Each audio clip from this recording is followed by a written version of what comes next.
Hey, my name is Dr. Boyce Watkins, and I want to say welcome, welcome, welcome to the Black Financial Channel. So, today on the Black Financial Channel, we're going to talk about what's going on in the world of crypto. There's going to be a big crypto crackdown, it's going to be messy.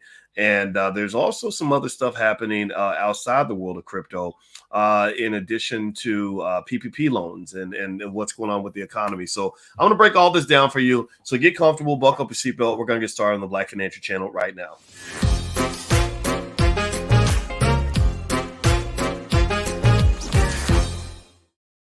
Hey, what's going on, everybody? Welcome to the Black Financial Channel. That's theblackfinancialchannel.com. My name is Dr. Boyce Watkins. I am your friendly neighborhood finance professor.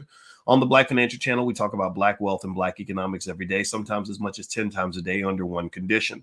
The condition is that we are Black first. Black first means we put our community at the top of our priority list. Black first means that we educate our kids. Black first means that we understand that Black wealth is Black power. That's very important to us. So if you agree with this philosophy, if you agree that Black people should reclaim our place on the throne and become the wealthiest, most intelligent people on the planet, put a B1 in the chat, hashtag B and the number one in the chat. All right, so let me know if you can hear me. Give me a yes if you can hear me okay. I always have to check my audio because y'all know how I am with the equipment. I hit the wrong button, and next thing you know, y'all telling me in the chat you can't hear me.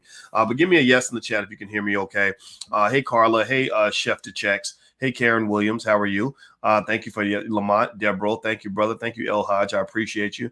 Thank you, Sankofa, and thank you, Ron Polk. I appreciate you very, very much. Okay. All right. So so here's the deal. All right. So I want to give you a couple of little things I've been reading about, things I've been sort of picking up on in the media. I don't have a ton of time. I gotta head out pretty soon, but I wanted to take a second to talk to my people. My people would be you. You are my people, and and I am your people. And so one of the things I wanted to mention is I was going through some analysis that was kind of explaining what's going to happen in the world of crypto.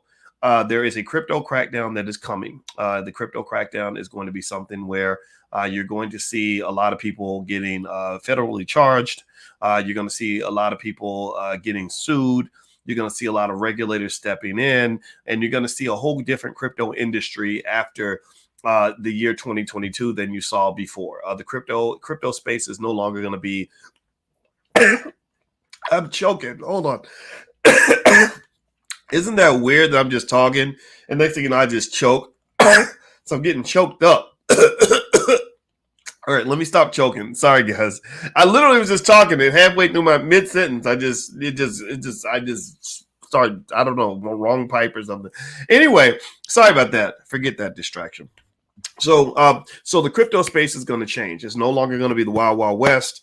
You're going to start seeing more regulation. A lot of it was driven by what happened with DeFi.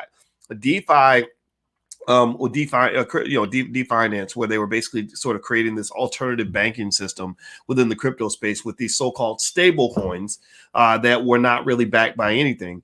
That caused just a major calamity where you start seeing bankruptcy after bankruptcy. A lot of what Professor Andrew Caroli, my dissertation chair, would refer to as contagion. Just the same way, like if I get a cold and I make everybody else in the house sick because I got COVID and I was in the kitchen and touching everything. Well, a lot of the crypto space is kind of like that. The crypto space is a place where there's a lot of negative financial contagion, a lot of bankruptcies occurring because Peter's connected to Paul and everything else. And that's going to change. They're going to start putting safeguards in place that are going to have capital requirements similar to what we have in banks. If you know, in case you don't know, I don't know if y'all know, how many of y'all know that when you put your money in the bank doesn't actually have your money? Does anybody know that? Give me a yes or no if you knew that. If you knew that when you put your money in the bank, your money really ain't in the bank. As soon as you put your money in the front door, they do something with it in the back door. Does anybody know that? How many of y'all knew that? Give me a yes in the chat if you knew that your bank right now does not have the money that you put in there. Yeah. So the bank doesn't keep your money. The bank has a percentage of your money that is called a capital requirement. That means they have to keep a certain percentage of your money available in case you want it back. Here's the problem. If everybody wants all their money back at the same time, which is called a run on the bank can't pay everybody. You can't pay everybody at the same time. So this is why the Federal Reserve steps in with FDIC insurance and all these other stopgap measures to protect you. This all came out of the Great Depression when you saw tremendous amounts of financial contagion, destroying businesses left and right, banks going bankrupt and all that. That doesn't exist all around the world. In Lebanon, for example, right now, there's a man who's in jail in Lebanon because he robbed a bank, which is bad. You shouldn't rob banks, but he robbed a bank to get his own damn money back. He literally robbed the bank. He held everybody at gunpoint because he said, y'all got my money. I don't want everybody else's money. I just want my money. I don't want anything except what's coming to me. And it's crazy. This man's in jail because he robbed the bank to get his own money. That's because the bank basically said, we can't pay all of y'all. You might have seen in China, there's some provinces in China where there are these banks, pseudo banks. They weren't really actual banks. They didn't have the actual government backing, but they had these banks where they can't pay people. So they had tanks in front of the banks to keep people from going in and getting their money. The security guards are like, you can't have your money. So ultimately, here's the deal. This is the thing with crypto. A lot of crypto institutions were functioning as banks without actually having the ability to truly be a bank.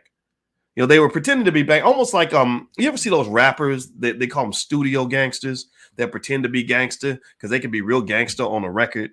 But like if somebody really starts shooting, they're the first ones to run away and scream like a girl. Like that's kind of what. So you got a lot of banks that are not real banks. They're studio gangster banks. They pretend to give you financial security, but they really can't offer that.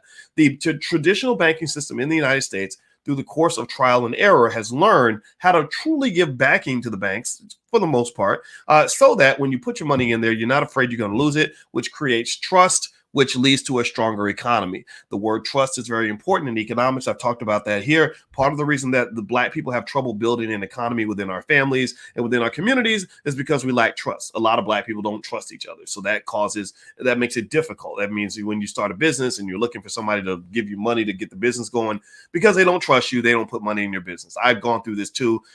We all go through this. Okay. So anyway, do me a favor, hit the thumbs up button, thumbs up, share, subscribe if you have not done that yet. Also want to remind everybody that tonight we're meeting with the options income class. If you want to learn how to make money by selling stock options, we have a great program at drboyceprime.com in the Black Business School, and that's what we focus on. We focus on income generation through the selling of stock options, which is a great way to make money. We break down the whole process of how you pick the stocks, how you calibrate your portfolios, things like that. So we do that tonight. We meet tonight. So if you go to drboyceprime.com, just log in and you can find the code to log in. I'll also send you a text message. Those of you that are in the class, just text the word options to 31996. That's text options to 31996, and I'll send you a link whenever we're about to meet for class. All right. So what else is happening right now? Right now, the stock market is it dropped a little bit today. It's not so bad. I think today it just kind of dipped a little bit, but you can't complain because the market's been doing really well lately. I mean, how many of you have been making money in the market? Put a yes in the chat if you've been doing pretty well and you've been, getting paid and you're really happy with your portfolio. Most of you should be pretty happy because there's been a lot of money being made. It's really been raining money. And so here's the thing. There are a lot of people who feel that the market is getting ahead of itself. Now, before we had a scenario where the market was bursting with anticipation, looking forward to finding some excuse to go up, and that has happened. Now it's looking for any excuse to go back down. A lot of people feel that this market kind of sort of pushed itself a little bit too far with a little bit of what you call irrational exuberance. The stock market is probably not going to stay as strong as it is right now. And so ultimately, you could probably expect some buying opportunities in the near future. I call them buying opportunities because these are dips that I don't expect to last over a long period of time. There are lots of good buys right now, and there are going to be some even better buys probably in the next week or so. So don't be surprised if you see some pain or a little bit of red in your portfolio in the near future. My Lord, you've gotten so much green, and y'all know the rules of yin yang, and my wife is into a lot of metaphysical stuff, and they have like what goes up must come down, that type of thing. So the stock market is kind of the same way. So just kind of get ready for that. But right now, the big inflation is still the big kahuna in the whole bunch. When inflation numbers come out, there's an expectation that in the United States, those inflation numbers are going to start going down permanently. That is an opportunity for you to make all kinds of bread. You will, if you're consistent and you're diversifying, your money is going to come flowing like a river because a lot of people are scared to invest. They're staying away from the market. And those people, unfortunately, I wish I could talk to them all, but they're making the biggest mistake in the world. This money is coming, especially if you have a 2 to 3 year horizon. What's the next thing I want to mention to you guys? Oh, here's another thing. Okay, so I saw this, and I'm just kind of doing a stream of consciousness here on this, but I saw a video where basically the government is really coming after people for these PPP loans. The PPP, and it really pisses me off a little bit because the government, they kind of set you up a little bit. They really set you up. And the way they set people up is they make you think they're not looking. They make you think it doesn't matter. I remember Red Fox, before he died, Red Fox died broke, which was very sad. Again, this bad economic culture. We as people have to really work on our economic culture, a culture of keeping your money, not giving it away, growing your money, not letting it sit, spending your money with each other as opposed to giving it all away to the white man. Red Fox, unfortunately, was hit by a bad economic culture. There's no excuse for a guy like that to die broke. Well, one of the things Red Fox did toward the end of his life, if I'm not mistaken, is he didn't file his taxes for several years in a row. And I could see people falling into that trap. I think Chris Tucker kind of got stuck in that trap as well. And I think that what happens is that people get this sense that because they didn't file and the IRS doesn't say anything, that they got away with it. And so what they do is really terrible. They will let you commit the crime all day. Like they'll let you walk in, like they'll put jelly beans on the counter and let you keep walking in, grabbing handfuls of jelly beans because you think nobody's watching. And then about a year later, or 2 years later, or 5 years later, they come back and say, we have all these recordings of you taking unauthorized jelly beans, so we're now going to come back and prosecute you. That's kind of what the government does. It really sucks. They did that to Ripple. Ripple is a cryptocurrency. Ripple it's called Ripple and XRP. XRP, I own a lot of XRP. For many years, they made XRP believe that they were not a security and that they could trade just fine and that they were doing business legally. And then they come back after all these years and they're like, oh, well, all those years that we made you think everything was okay, we didn't technically say it was okay. We just didn't say it wasn't okay. And actually, it wasn't okay. So we're going to go back and hold you accountable for all those years. So with PPP loans, that's what they're about to do. The PPP loans are about to the government is about to go back and start collecting on all the money that was given away during the pandemic when they were kind of in crisis mode. They were letting anybody anywhere apply for these loans and get this money. Many of these people did not have businesses. They had phantom businesses. The government is coming for that ass. They are coming for all those people. And I hope you're not in that category. If you are, I don't know. I don't know what you could do. I don't know if you could start paying the loan back as much as you can, or talk to an attorney. I don't know, or just pray to Jesus. I have no idea how to respond to that, to be honest with you. But I've read that the government is starting to really come after those people, and it bothers me because you made people feel that it wasn't that severe. And crimes against the government are just such a big deal. They literally charge you worse for taking a little bit of money from the government than they would if you actually went out and murdered a child. Like, it's kind of crazy. I knew this lady. Oh, actually, I knew a lady who knew a lady.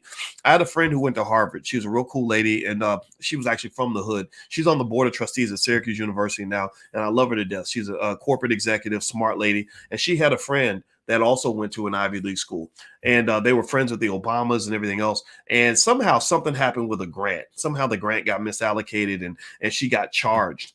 And this lady, who was like this pillar of the community, highly educated, a good wife, and mother, was sent to prison for 10 years away from her family. And I just felt so bad for this poor lady. All her friends abandoned her. And my friend asked me to talk to her just to encourage her and kind of, just share some thoughts. And I did. And I just couldn't believe it. I hate that stuff. So one of the things I would say is that if you have a business, just, be very mindful if you get money from the government, because they're really funny about that kind of stuff. They really are the biggest gangsters in America.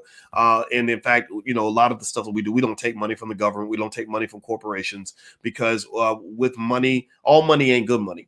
And with money comes some sort of trade. So that's why you won't see the Black Business School sponsored by Bank of America, or the All Black National Convention brought to you by McDonald's and Walmart. In fact, we don't even want to be mainstream. We like being off the grid so that we can actually do what needs to be done in order to elevate and educate our people in the appropriate way, because the system is doing it wrong. And that's why Black people fail. We fail because we're waiting on white people to do for us what we're supposed to be doing for ourselves. We should be the educators of those kids. Nobody knows how to educate a child more than its mother. Nobody knows that baby better than his father. Nobody can give love to that child more than his parents. So I believe the parents and those who care about these children should be the educators of our kids, not some white lady from the suburbs. No disrespect if you're white and you're from the suburbs, but it's true. You know, I'm telling the truth. All right, so do me a favor, hit the thumbs up button, thumbs up, share, subscribe. If you have not done it yet, you're watching the Black Financial Channel. That's theblackfinancialchannel.com. If you'd like to join our program on how to generate income by selling stock options, feel free to go to drboyceprime.com. And also, I have some big surprises. The Black Business School is entering into the metaverse on a real heavy way, and I'm going to let you guys know about some of that very, very soon. But for now, I got to run on out of here because I got a meeting to go to. But I want to say thank you to everybody, and God bless you. And you will hear from me again real soon. So I hope you make a ton of money. Happy investing. Go take care of your family. Do the right thing. Talk to you guys soon. Take care. Peace.